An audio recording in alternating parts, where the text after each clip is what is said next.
అయితే మీరు చాలా విషయాలు చెప్పట్లేదు. ఎందుకంటే ఎంతోమంది భక్తులు మీ దగ్గరికి వచ్చి వారి యొక్క అంటే అవన్నీ పర్సనల్ విషయాలు కాబట్టి అవి మీరు బయటకు పెట్టట్లేదు. కానీ ఒక్కటి చెప్తానండి, ఎందుకంటే నా దగ్గర చాలా మంది వచ్చేటోళ్ళందరూ డైవర్స్ కేసులు ఎక్కువ ఉన్నాయండి. నాకు చాలా బాధ ఇస్తుంది. ఆడు మొగల కొట్లాట అవుతా ఉండింది, ప్రతి మనుషులు అవుతుందండి, కాంతి ఎవరు ఉండాలండి?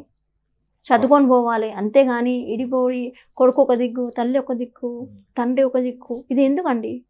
కలిసి ఉండండి, ఇద్దరు తిట్టుకోండి, చేసుకోండి, ఇంట్లో చేసుకోండి అండి. బయట ఎందుకు పడతారండి మీరు? అమ్మ నాయన పెళ్లి చేసి ఇచ్చిన వాళ్ళ కష్టము, మీరున్న వాళ్ళ కష్టం అయితే అత్తమ్మ ఇద్దరు ఆల్మొగల నుంచి ఎంతమంది కష్టపడుతున్నారు చూడండి. కుటుంబం అండి, పిల్లలు కూడా ఆగం అయిపోతున్నారు. నేను అందరికీ చెప్పేది ఒకటే, ఇప్పుడు వేడి ఉన్నారు, డైవర్స్ అయ్యే వాళ్ళు కూడా కలవచ్చు, దానికి కోట ఏం చేయలేదండి. కలిసి ఉంటే కూడా వచ్చి కలవండి, నేను అదే ప్రార్థిస్తాను అందరికీ. దేవుడు అదే అంటాడు. ఎందుకు పెళ్లి చేసుకున్నాను ఒక్కసారి అందులో చెప్తూనే ఉంటారు, పెళ్లి చేసినాక ఇరిపోవద్దు. కష్టాలు అంటే పంచుకోండి, చిన్న కష్టమే కదా, 10 మందికి చెప్పుకోండి, చెప్పుకోకపోతే అమ్మ నాయన చెప్పుకోండి, ఏదో ఒక మార్గం దొరుకుతుంది. ప్రతి మనిషికి ఒక మార్గం ఉంటుందండి, అది మాత్రం కలిసి ఉండండి.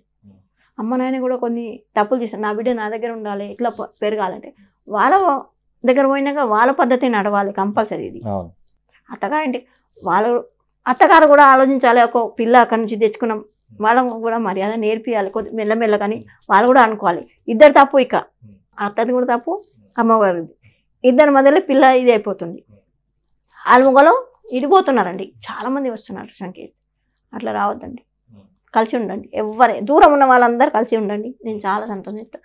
దేవుడు కూడా మీకు ఆశీర్వాదం ఇస్తాడు. అది కలిసి ఉండడానికి వాళ్ళకి ఏదైనా ఒక మంత్రం కానీ ఏదైనా గానగాపురం పోయి డుక్కి కొట్టండి కంపల్సరీ. గానగాపురంలో నదిలో స్నానం అష్టతీర్థం చేసుకోండి, అందులో కంపల్సరీ కలిసి ఉంటారు. చాలా సంతోషం అమ్మా.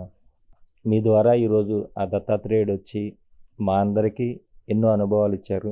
ఏదైతే ఇప్పటిదాకా కష్టాల్లోని ఇబ్బందుల్లోనూ ఉన్నవాళ్ళు ఎవరైనా కూడా పూర్తి విశ్వాసంతో మీ దగ్గరికి వస్తే సాక్షాత్ దత్తాత్రేయుడే వచ్చి వారి యొక్క కష్టాలని ఏ విధంగా తొలగించుకోవచ్చు అని చెప్తారు.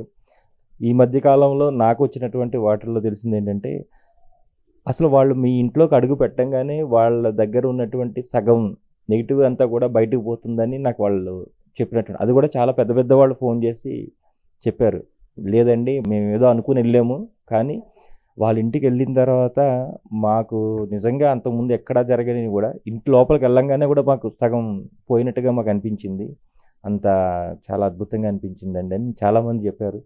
నిజంగా మీరు ఆ దత్త సేవలో ఉంటూ ఆ స్వామివారి యొక్క ఆశీస్సులు మీరు అందరికీ ఎక్కువ చెప్పాలంటే మేము చెప్పలేము కదండి. ఫ్యామిలీ చాలా మంది ఫ్యామిలీలు ఉంటారు, ఎవరి మాట వాళ్ళ దగ్గర పెట్టాలి, మా వాదం. ఎందుకంటే మేము కూడా ఫ్యామిలీ కదా. అంతే కదా, ఒకళ్ళు చెప్పుకుంటూ పోతే పెద్దగా అవుతుంది. కారు పెట్టంగానే ఆటోమేటిక్ ఎక్కిపోతానండి అక్కడ పవర్ మా ఇంట్లో, ఎవరికన్నా ఎక్కిపోతాను. కూర్చుంటే లేవరండి.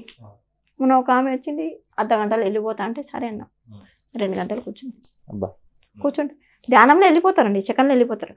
ఇంట్లో 10 రోజులు పోతే కూడా ఓవరంట వాళ్ళు, ఇక్కడ వస్తే 5 నిమిషాలు వెళ్ళిపోతారండి, అదే 5 నిమిషాలు, అంత మంచిగా ఉంటుందండి. అది మీరు ఆఫీస్లోకి ఇక్కడ మన ఛానల్లోకి రాగానే మీరు నేను కూర్చుని చూసి మీరు చెప్పారు. అవును, అంటే నేను ప్రతిరోజు దాంట్లో కూర్చుని కాసేపు ఆ దత్తని ప్రార్థించుకుంటూ ఉంటాను.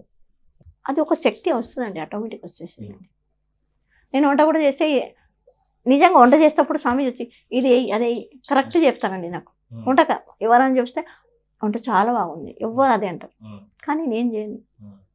అన్నదానం కూడా ఎంత మిగిలిందండి, గురు పుణ్యములకైతే ఆంజనేయ స్వామి గుళ్ళ చేసినామండి, ఆ గుళ్ళ ఎప్పుడు అన్నదానం మిగలదండి సహా. కానీ మనం చేసినాం గురు పుణ్యంకి, అక్కడ వాళ్ళు బాపనాలు చెప్పిన ఎన్నికి ఇంటలేంటి సరే అంతే వేసినాం, మేము చెప్పినంతే వేసినాం.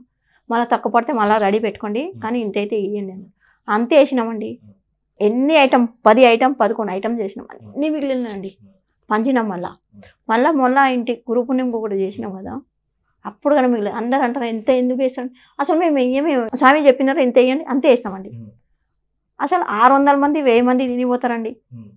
మళ్ళీ అన్నం అట్లానే ఉంటుంది. మా బిడ్డ వచ్చి మా కొడుకు కూడా వచ్చి అమ్మ అన్నం అట్లానే ఉందండి, పబ్లిక్ తినిపోతుంది, అన్నం అంతే ఉంది, పంచండి ఇంకేం చేస్తాం. నేను అక్కడ పోయి చూడ ఇక్కడ నుంచి పనిచేయాలంతే అంతే. అన్నదానం తరగడం అంటూ ఉండదు కదా ఆయన అస్సలు ప్రసాదం. తగలదండి. ఆ గురువు చరిత్ర ఉంది, అది రియల్లీ మేము చూస్తున్నాం. ఇన్ని సంవత్సరాలు 22 సంవత్సరాలు మేము గురువు చరిత్ర గురు పుణ్యం చేస్తున్నాం అని ఒక్క రోజు కూడా తక్కువ పడదని లేదండి. తక్కువ 5 కిలోలు కూడా వేయండి 100 మంది తినిపోతారండి. నేను అదే అంటే నేనేం చేయాలి, వాళ్ళు చెప్పింది స్వామీజీకి అడుగుతా ఎంత చేయాలంటే ఇన్ని సరే అన్ని సౌదాలన్నీ తెచ్చి పెట్టాలంటే అన్నీ మిగిలిపోతాయండి. అర్థం కాదు మాకి. మళ్ళీ తినేటోళ్ళు అన్ని ఐటమ్ ఏ గుళ్ళో పోతే కూడా అన్నదానం చేస్తా. లాస్ట్కి వచ్చిన పప్పు అన్నమే దొరుకుతుందండి. లాస్ట్కి ఇక్కడైతే అస్సలు దొరకదండి, అన్ని ఐటమ్ దొరుకుతాయి మీకు. ఈ దత్త జయంతి కంటే చాలామంది భక్తులు పొద్దున్నే వచ్చింది, 7 గంటలకి వచ్చిందండి. తొట్టెలో చూసినారు, జెండా ఎక్కించినారు, సాయంత్రం దాకా సేవలు చేసుకున్నారండి చాలామంది. అందరు ఏమనుకో చుట్టాలు అనుకున్నారు కానీ చుట్టాలు కారండి, భక్తులే. అట్లా కలిసిపోయినారండి భక్తులు. అట్లా మా స్వామి దగ్గర వస్తే అందరు భక్తులు, చుట్టాలు ఎవరు కారండి. అందరు ఆత్మబంధువులు అందరు అట్లా సేవ చేసుకున్నారండి సాయంత్రం దాకా. ఒక భక్తులు అయ్యో నేను పొద్దున్నే వచ్చాడుండే, నాకు ఆయన వస్తాడు ఈయన వస్తాడు, నాకు కర్మ తగ్గక సాయంత్రం 7 గంటలకు వచ్చాడు. ఈసారి అట్లా చేయ, నేనే పొద్దున్న వస్తాయి, ఎవ్వరు వెయిటింగ్ చేయదు అంటే వాళ్ళ కర్మ నాకు తొలగింది అని బతుకుంటున్నాను. వాళ్ళు వస్తారు లేదు చూడలేకపోతున్నా, బాధపడ్డాడు అని పర్వాలేదు. ఇప్పుడు సాయంత్రం మాట ఆ రోజు జపం కూడా ఇచ్చినాము, కొనికి జపమాలు ఇచ్చినాము. చాలా అద్భుతం అమ్మా. ఎన్నో విషయాలు మీరు అంటే మీరు ఎక్కువ మాట్లాడరు, నాకు తెలుసు ఆ విషయం. మీరు చాలా తక్కువ సమయంలోనే అన్ని కానీ అద్భుతాలు అయితే చేస్తారు మీరు. అద్భుతాలు మేము చేస్తామని మేము చెప్పామండి, స్వామిజీ చేస్తారు. మాతో అసలు కాదు. అసలు నేను కూర్చున్నా అంటే స్వామిజీ వచ్చి కూర్చుంటారండి. మనం బట్టలు కుట్టడానికి కూడా నేను కూర్చుంటా కదా, ఈరోజు ఇన్ని కుట్టాలంటే కంపల్సరీ నేను కుట్టి వచ్చేస్తాను. ఎలా కుడతా, ఒట్టేప్పుడు కుర్చీ మీద కూర్చుంటే తిమ్మిలు కాదు, అసలు కూర్చోలేను నేను. కానీ ఆ టైంలో 5 గంటలు కూర్చుంటాను, డాక్టర్ కూడా పరేషాన్ అవుతారు. గోళీలు కూడా వేసుకొని నేను అవి పోతాయి, అవి వస్తే పోతాయి. కానీ వాళ్ళ నీళ్ళలే అని ఏదన్నా నొప్పి ఉంటే కూడా పోయి చెప్తాను, నాకు నొప్పి వేస్తుంది స్వామి అంటే సరే పోతుంది అంతే, ఏం కాదు, అగరబత్తి పెట్టుకో పోతుంది, ఇట్లా చేయి పెడతారు వెళ్ళిపోతుందండి. వాళ్ళ స్పర్శ అంటే దూదిలాగా ఉంటుందండి చాలా. ఇప్పుడు కాలు పట్టుకుంటారు కదా, వచ్చి నిలబడతారు, రూపం మొత్తం చూపెట్టంటే మొత్తం రూపం కూడా చూపెట్ట అంటారు. మొత్తం రూపంలో రండి స్వామి ఒక్కసారి చూస్తానంటే, గంగాపురం వచ్చినాం కదా ఇంకేం చూస్తాం. మన పాదుకలు పట్టుకుంటే చాలండి. అంటే గురుకు ఇలా మొక్కాలండి. చాలామంది ఇలా మొక్కుతారు, అది మొక్కండి, దేవుడికి మొక్కండి అన్నారు కరెక్ట్. ఇప్పుడు గుడి కట్టాలన్నారు స్వామీజీ, ఎప్పుడైతుందో తెలియదు. అందరు ఆయన అనుకుంటే ఎంతసేపు అంతే. జాగా కూడా నేనే ఇస్తా అన్నారు, చూడాలి ఇప్పుడు వాళ్ళ ఇష్టం.